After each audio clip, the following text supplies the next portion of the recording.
Position of an object, यानी हम किस तरह से किसी प्लेस की या किसी जो ऑब्जेक्ट है उसकी पोजीशन कैसे बता सकते हैं। हम इस तरह से करते हैं आम लाइफ में कि अगर फर्ज करें कोई ऑब्जेक्ट की पोजीशन बतानी तो एक कोई रेफरेंस साइन लिया जाता है जिसको कि फिक्स रखा जाता है, तस्वुर किया जाता है कि वो अपनी जगह से नहीं हिल रहा, और फिर उसके रेफरेंस से बात की जाती है कि इस डायरेक्शन में खास, यानी कि अगर फर्ज करें ये ईस्ट डायरेक्शन, तो ईस्ट से आप नॉर्थ डायरेक्शन पे इतने डिग्री मूव करके यहाँ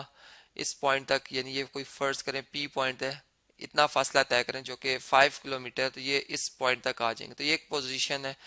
अब ये जो अगर हम देखें तो ये खास पोजीशन है, यानी इस जगह पहुंचने के लिए अगर हम इस तरह से अगर डायमेंशंस वाइज देखें तो हम दो डायमेंशंस में सफर तय करते हुए आ रहे होते हैं। यानी अगर मैं फर्ज करें इसी फिक्स पॉइंट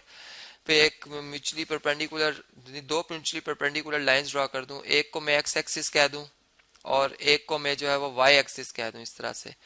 तो ये आप देखेंगे कि अगर हमने जैसे देखा कि इस पॉइंट तक हम पहुंचे, अब अगर हमने प्रैक्टिकली पहुंचना हो तो हम किस तरह से पहुंचेंगे कि हमने इस फिक्स पॉइंट ओ से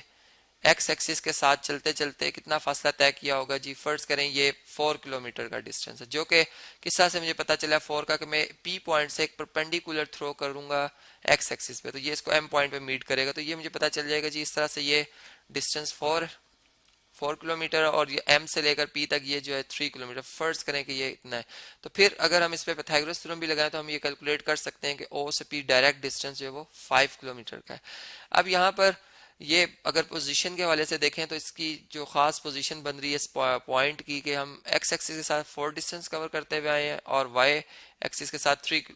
जो भी हमने किलोमीटर में डिस्टेंस कवर किया हम आए हैं। तो अब यहाँ पे अगर आप देखें तो अब ये जो पोजीशन है ये एक ऐसी पोजीशन है कि इसमें गलती के चांस बहुत कम है। यानी अगर फर्ज करें एक पॉइंट यहाँ पर है, तो इस पॉइंट में चूंकि हम ये जानते हैं कि अगर हम ओरिजिन से यानी लेफ्ट साइड पे मूव करते हैं तो हमारे पास नेगेटिव एक्स एक्सिस आ जाता है। तो यहाँ पर अगर हम परपेंडिकुलर थ्रो करें तो ये डिस्टेंस जो भी होगा, चूंकि डायरेक्शन वाइज हम जो है वो अपोजिट डायरेक्शन पे आए हैं एक्स एक्सिस, यानी जो हमारे पॉजिटिव जो नंबर्स होते हैं उनके अपोजिट आए हैं, तो इससे नेगेटिव साइन आएगा, और यहाँ पर इसी तरह वाई एक्सिस के साथ हम पॉजिटिव आए, तो ये फिर हम इस पोजीशन तक, जो कि फर्ज करें इसने एक्स एक्सिस के साथ long negative x distance cover किया और वाई एक्सिस के साथ पॉजिटिव वाई, तो ये इस पॉइंट तक हम जो है वो इस पोजीशन तक जो है हम पहुंच जाएंगे। तो इसी तरह से अगर फर्ज करें कि हमारे पास एक आम लाइफ की बात, जैसे कि कोई बर्ड हो, कोई प्लेन हो जो कि इस तरह से हवा में है, ठीक है, अभी कोई भी ऑब्जेक्ट है जो कि हवा में है। अब अगर हमने देखना हो कि इसकी क्या पोजीशन है, तो ये चूंकि हाइट भी कवर किए हुए है और इसने ज़मीन के साथ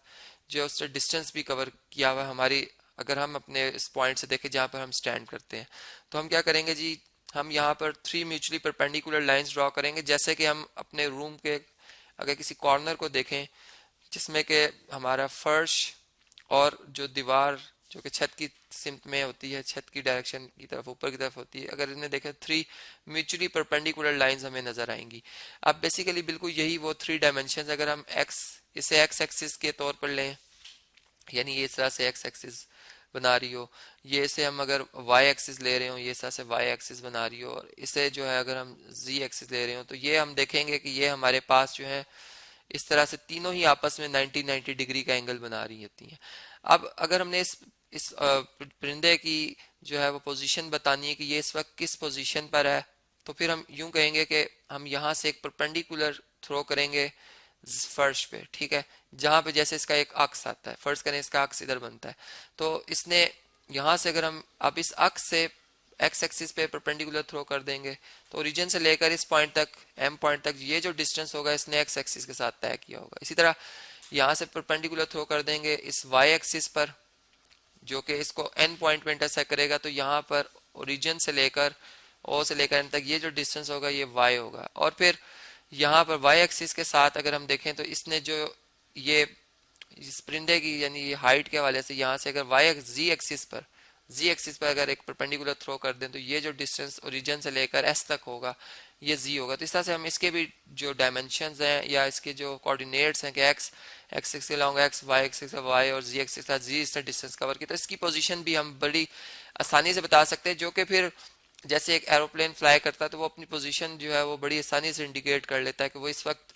कि ज़मीन पर किस जगह पर फ्लाई कर रहा है और फिर कितनी हाइट पर है। तो इस तरह से हमने देखा कि पोजीशन ऑफ जो ऑब्जेक्ट होती है वो कितनी इंपॉर्टेंस रखती है खासतौर पर फिजिक्स में, क्योंकि सारे के सारे मोशन जो है वो पोजीशन पर डिपेंड कर रहे हैं। अगर पोजीशन ही हमें वाजे ना हो कि हम पोजीशन में फ़र्क ही ना कर सकें तो फिर वो मोशन को स्टडी करना और उसकी टाइप को स्टडी करना वो हमारे लिए बहुत डिफ़िकल्ट हो जाता है।